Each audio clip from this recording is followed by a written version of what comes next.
Good morning छात्र। आज हम कक्षा 9th की एक सुंदर कविता का अभ्यास करेंगे जिसका नाम है कर्ण का जीवन दर्शन। कर्ण का जीवन दर्शन एक खंड काव्य से जो रश्मिरथी खंड काव्य में से लिया गया है। खंड काव्य यानी कि जीवन की किसी घटना विशेष को लेकर लिखा गया काव्य या प्रबंध काव्य का एक रूप है, उसे भी हम खंड काव्य ही कहते हैं।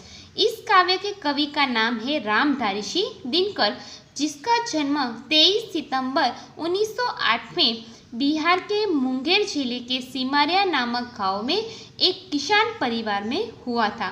उन्होंने प्राथमिक यानी कि प्रारंभिक शिक्षा मुंगेर तथा उच्च शिक्षा पटना में प्राप्त की। बाद में पटना विश्वविद्यालय से स्नातक की उपाधि प्राप्त करके कुछ समय तक अध्यापन कार्य भी किया। मुजफ्फर कॉलेज में हिंदी विभाग के अध्यक्ष भी रह चुके हैं। वे भागलपुर विश्वविद्यालय के उपकुलपति और भारत सरकार की हिंदी सलाहकार समिति के अध्यक्ष भी रहे थे। दिनकर जी की रचना की सबसे बड़ी विशेषता यह है कि उन्होंने देश और युग के प्रति जागरूकता व्यक्त की है। उर्वशी, रश्मिरथी, रेणुका, हुंकार, रसवंती, कुरुक्षेत्र उनकी काव्य कृतियाँ हैं और उर्वशी के लिए उन्हें सन 1972 का ज्ञानपीठ पुरस्कार भी मिला था। संस्कृति के 4 अध्याय उनका चिंतन ग्रंथ है, जिसे साहित्य अकादमी पुरस्कार से सम्मानित भी किया गया है। अर्धनारीश्वर, मिट्टी की ओर उनकी प्रमुख गद्य रचना है। उनका कृतित्व गुणवत्ता और परिमाण दोनों दृष्टि से विपुल मात्रा में उपलब्ध है। यह जो कर्ण का जीवन दर्शन ये खंड काव्य से यह रश्मिरथी में से लिया गया है, जिसमें महारथी कर्ण के करुण किंतु भव्य जीवन की मीमांसा करने वाला बहुत खंड काव्य प्रख्यात खंड काव्य है। सारे अन्यायों को सहकर कर्ण जन्मजात महानता पर पुरुषार्थ जन्य महानता की विजय चाहता है। अंत में जब पांडव श्रेष्ठ के रूप में सब कुछ प्राप्त करने का प्रलोभन सामने आता है, तब भी वह अविचलित रहता है और जिसने आज तक साथ दिया उस मित्र दुर्योधन को वह किसी भी मोल पर छोड़ना नहीं चाहता। कृष्ण कर्ण को पांडवों के पक्ष में ले आने के लिए उससे मिलते हैं, उस कथा प्रसंग से प्रस्तुत काव्यांश लिखा गया है। अब हम इस खंड काव्यांश का अभ्यास करेंगे। वैभव विलास की चाह नहीं, अपनी कोई परवाह नहीं, बस यही चाहता हूँ केवल दान के देव सरिता निर्मल। यह सूर्यपुत्र कर्ण है, वह श्री कृष्ण से कहते हैं वैभव विलास की चाह नहीं। वैभव यानी कि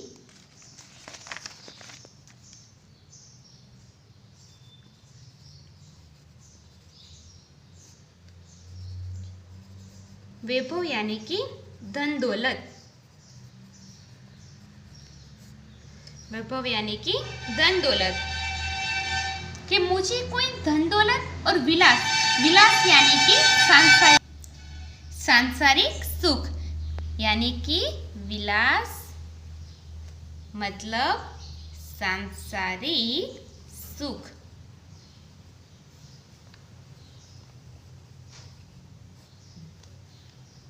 कर्ण कहते हैं कि मुझे कोई धन दौलत और सांसारिक सुख की इच्छा नहीं है और अपने भी कोई परवाह चिंता भी नहीं है।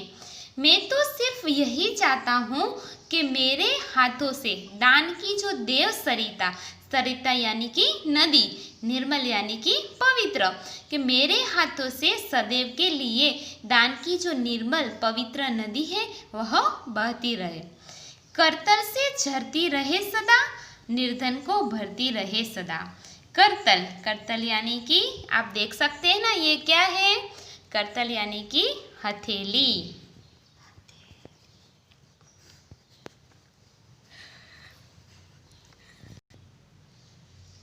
करतल यानी कि हथेली कि मेरे हाथों की हथेली से जो दान की देव सरिता है वह बहती रहे, झरती रहे। और जो निर्धन लोग हैं, निर्धन यानी कि गरीब लोग हैं, उसके जीवन में सदैव के लिए सुख की भरती रहे सदा।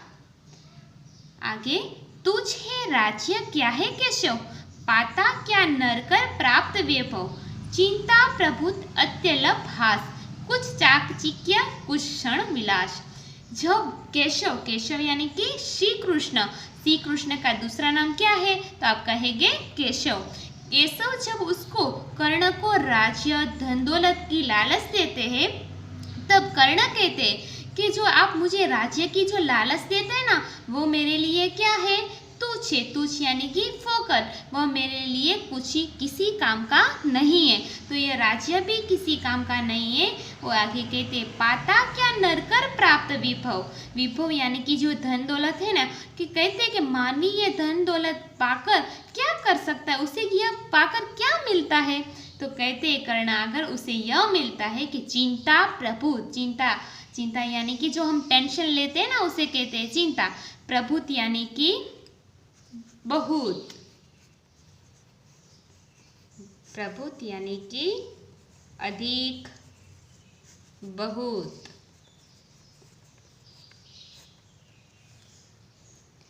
कि उसे चिंता बहुत सारी मिलती है।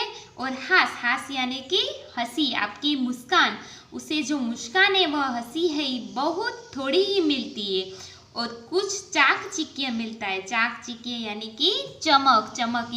यहाँ चमक का अर्थ क्या है कि जब आपके पास धन दौलत होगा तब समाज में आपका जो नाम है ना वह, तो यहाँ उसे थोड़े क्षण की ही चमक मिलती है और कुछ क्षण विलास मिलता है। यानी कि उसे क्या मिलता है कि बहुत सारी चिंता मिलती है, थोड़ी सी हंसी मिलती है, थोड़ा ही चमक मिलता है और थोड़े समय के लिए ही वह सांसारिक सुख है वह मिल जाता है। पर वह भी यही गंवाना है, कुछ साथ नहीं ले जाना है। बाद में कर्ण कहता है कि यह जो धन दौलत है, यह नाम है, यह सिर्फ हमें यहाँ रख के ही जाना है, वह हमारे साथ नहीं चलेगा। हम खाली हाथ आए और खाली हाथ ही जाना है। मुझसे मनुष्य जो होते हैं कंचन का भार न ढोते हैं। या कर्ण श्री कृष्ण से कहते हैं कि हे श्री कृष्ण, मेरे जैसे जो मनुष्य है ना वह कंचन यानी कि सोना, कि सोने के भार को वह सहन नहीं करते, वह अपने साथ नहीं गिर सकते हैं। पाते हैं धन बिखारने को, लाते हैं रतन लुटाने को, कि मेरे जैसे जो मनुष्य है, दानी मनुष्य है, वह सिर्फ धन का संग्रह इसलिए ही करते हैं क्योंकि वह गरीब लोगों को बांट सके, और रतन भी इसलिए, बहुमूल्य वस्तुएं भी इसलिए कमाते हैं क्योंकि वह दूसरों को दे सके। जग से न कभी कुछ लेते हैं, दान की हृदय का देते हैं। क्या कहते हैं कि मेरे जैसे मनुष्य है वह जग से कुछ भी नहीं लेते, कि जो दान देते उसके बदले में उसे कुछ नहीं चाहिए, उसे तो सिर्फ हृदय का दान ही देते, वो दुखियों पर दया करते हैं। आगे देखिए, प्रासादों के कनकाभ शिखर होते कबूतरों के ही घर, महलों में गरुड़ न होता है, कंचन पर कभी न सोता है। प्रासाद यानी कि प्रासाद यानी कि महल या राजमहल। और बाद में कनकाभ यानी कि सुनहरे और सुनहले एक ही शब्द है। यह क्या कहते हैं कि जो महलों के सुनहरे शिखर है, शिखर यानी कि चोटी, के महलों के जो सुंदर सुनहरे शिखर है, चोटी है, वहाँ सिर्फ कबूतरों के ही घर होते हैं, वहाँ गरुड़ नहीं होता है। यहाँ कर्ण का आदर्श पक्षी कौन है, तो गरुड़ है। वह गरुड़ है, वह कभी भी कंचन की सया पर सोता भी नहीं है और महलों में रहता भी नहीं है। बसता वह कहीं पहाड़ों में, सैलों की फटी दरारों में, कि गरुड़ तो कहीं दूर दूर पहाड़ों में रहता है और पहाड़ों की और सेलो, सेलो यानी कि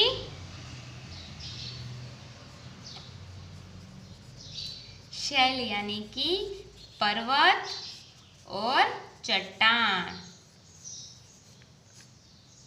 कि गरुड़ है वह पर्वत या चट्टान की जो फटी दरार होती है उसमें ही वह रहते हैं। आगे, होकर समृद्धि सुख के अधीन मानव होता नित तपक्षीण।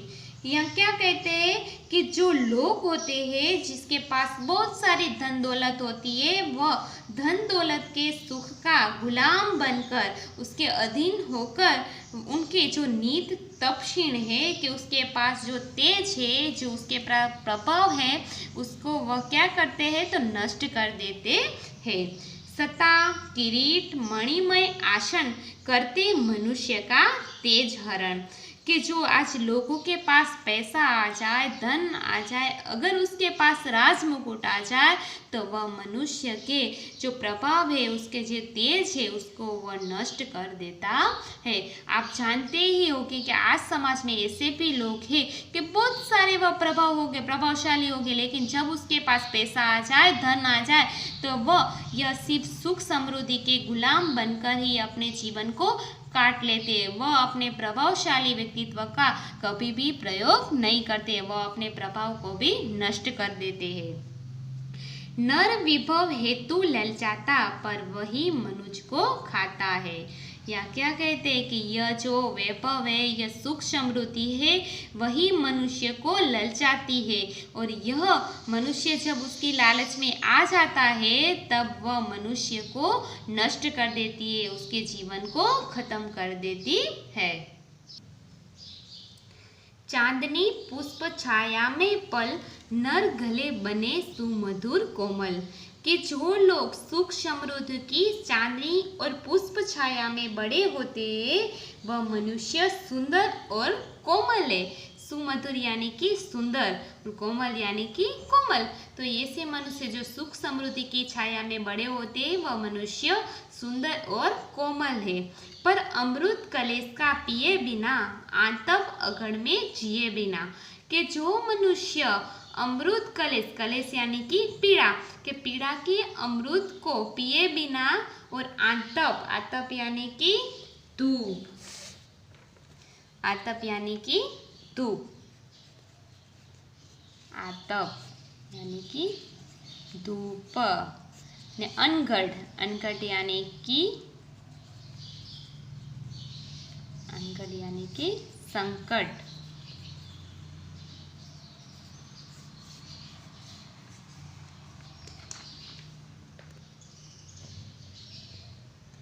कि जो मनुष्य पीड़ा के अमृत को पिए बिना धूप और जो संकट, जो तूफान है, उसके जीवन में जिए बिना वह पुरुष नहीं कहला सकता। कि ऐसे मनुष्य है जो कभी भी पीड़ा सहन नहीं की वह मनुष्य मनुष्य नहीं कहला सकता और विघ्नों को नहीं हिला सकता। ऐसे मनुष्य है उसके सामने अगर उसके जीवन में भी कोई मुश्किल आ जाए तो वह मुश्किल को भी हिला नहीं सकता। वह ऐसी विघ्नों के सामने हार जाता है और अपने जीवन को खत्म कर देता है, नष्ट कर देता है। उड़ते जो झंझावातों में, पीते जो वारी प्रपातों में। उड़ते कि ऐसे मनुष्य जो झंझावातों में उड़ते, झंझावातों यानी कि तूफान, झंझावात यानी कि तूफान। और आगे वारी, वारी यानी कि पानी।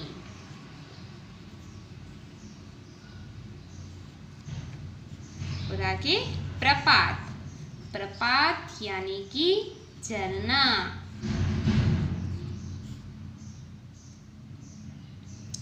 कि जो मनुष्य तूफानों में उड़ते हैं और झरने के पानी को पीते हैं, सारा आकाश अयन जिनका, विस्गर भुजंग भोजन जिनका। कि सारा जो ऊपर आकाश है वह उसका क्या है तो अयन है, अयन यानी कि घर, अयन यानी कि घर। और उसके जो विषकर भुजंग है, भुजंग यानी कि सांप, कैसा सांप, तो जो विषैला सांप है वह उसका भोजन है। या क्या कहते हैं कि मनुष्य जो तूफानों में उड़ते हैं, झरने के पानी को पीते हैं, सारा आकाश जिसका घर है और विषैला सांप है उसका वह भोजन करते हैं, वे ही फनीबंद छुड़ाते हैं, धरती का हृदय जुड़ाते हैं। ऐसे लोग हैं वही सांप के बंधन से छुटकारा पा सकते हैं और धरती के हृदय को शीतलता भी दे सकते हैं। आप जानते ही होंगे कि गरुड़ है ना, गरुड़ पक्षी, वह सांप के बंधन से भी मुक्त हो सकता है। अगर उसे सांप की विष भी लगे ना तो उसे वह छुटकारा भी पा सकता है। तो ऐसे मनुष्य है वह गरुड़ पक्षी के समान है।